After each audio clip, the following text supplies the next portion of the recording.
কি ভবিষ্যতে ভবিষ্যতে আমার মালিকানায় কিছু একটা থাকবে, সেটা আপনার স্বপ্ন। মানুষের সবার স্বপ্ন থাকে না? So I will have a house. ঠিক আছে, এখন ভবিষ্যতে যখন কিছু থাকবে বোঝাবে, তখন আপনি কি ব্যবহার করবেন? উইল হ্যাভ ব্যবহার করবেন। এখন এটারে যদি আমি বলি যে কনির একটি বাড়ি থাকবে, একটি বাড়ি থাকবে, তাইলে কি হবে বলেন? কনি উইল হ্যাভ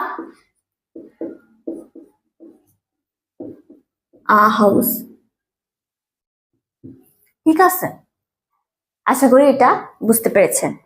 এখন আপনি কিন্তু অনেক কিছু লিখতে পারেন, যে বাড়ি থাকবে, আমার একটা গাড়ি থাকবে, যে আই উইল হ্যাভ আ কার। তারপর